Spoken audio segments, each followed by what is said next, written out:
Ito naman ang 214. 214 ng River Maya. Tutorial. Sa piano. So, yan natin. Piano lang ang sound. So, CD.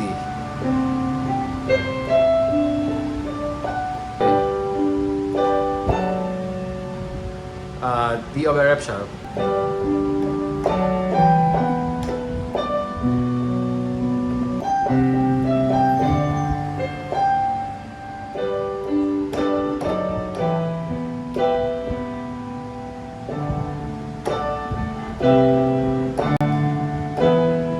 Yan. Din, din, din, din, din, din, din, din, din, E. Din, din, din, din, din, din, din, din, din. Tararan, tararan. Tapos mag-i-intro na yun. So, balik tayo ulit sa intro. So, C, D, G, D over F sharp, E minor, E minor, D, G,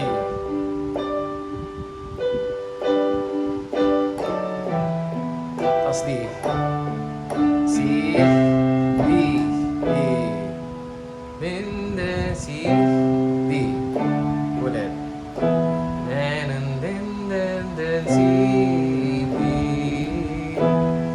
tararan, tararan. I-layer nyo siguro. So, pagkatapos nung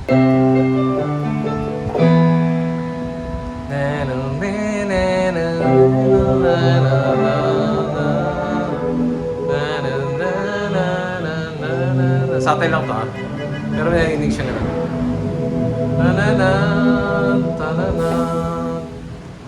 so pad yun, brass, zoom natin, brass, hindi ko sabihin ng M, motion, brass motion pad, yun ang ginamit natin. So, sa verse ay, ito na lang gamitin natin, yung pad natin. So, am I real? E. As, B minor. 7, pwede yung 7. B minor 7. Yan. Tapos, B minor. Yan. Tapos A minor. Look into my eyes, you should know.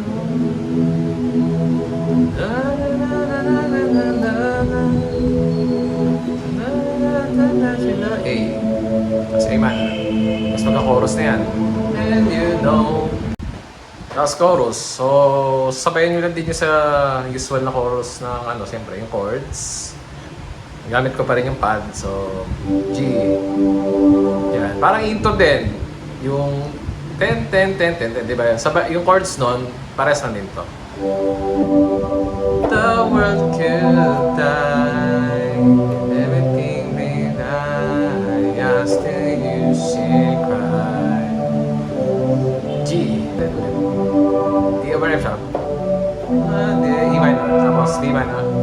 Tapos C, D, G. D over F sharp. E minor. D. Tapos ulit, intro ulit. Den den den den den den den den den den den. Den den den den den den den den den. Pero dun sa second intro, nag-i-split tayo kasi meron siyang patinis na tunog sa dulo. So, rito. Ayan. Piano tayo sa mataas, meron tayong pad sa mababa. Pangalawa ulit. Hindi pa nakita. So, sa pangalawa, CD.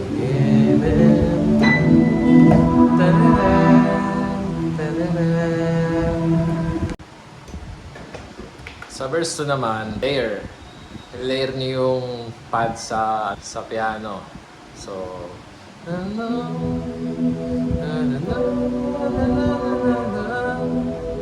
yan. Normal pa rin na chords. Yan.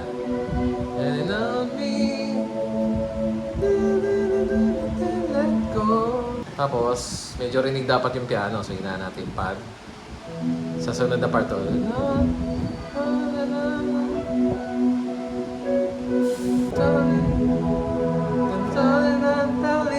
You love me.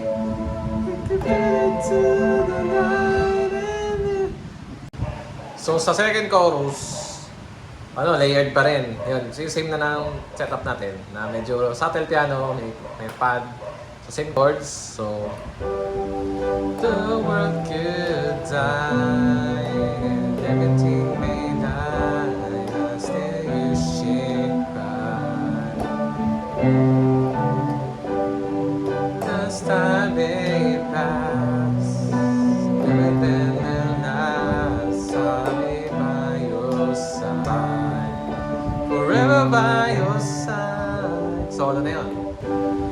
Ta ta ta ra ra ra ta ta ra ra ra ra ta ta ta ra ra ta ta ta ta ta ta ra ra ra ra ra ta ta ra ra ta ra ta ra. Stop. May effect, diba? Now what you know. Chorus ulit. So, sa chorus, normal lang ulit. The world could die and everything may die, but you should cry. Cause time may pass, but last on your side, forever by your side. Dito, may gagawin ka na.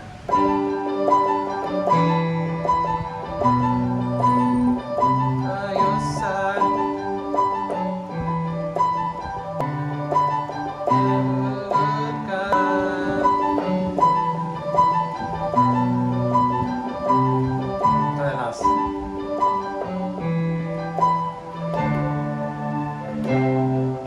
Tapos i-outro na.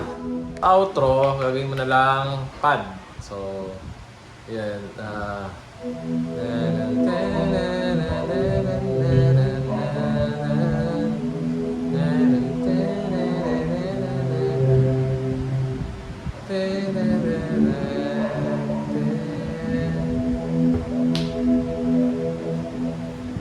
So, natapos na po yung 214 na River Maya. Na-request niyo po na tutorial. Salamat ako sa na-request kasi parang natugtog ko din siya dati. Kapraso lang kasi parang minende namin sa 241. So, intro ng piano lang talaga yung ginamit natin. Hindi nyo napapansin, no? Parang hindi lang siya piano pala. Kaya itong tutorial na to, yan, guide to. Para dun sa gustong makuha yung, yan, malapit, close dun sa original na keyboard cover o keyboard part. Ayun, maraming salamat at ayun, patuloy lang kayong sumuporta sa ating channel nang marami pa tayong ma-produce na video. Thanks!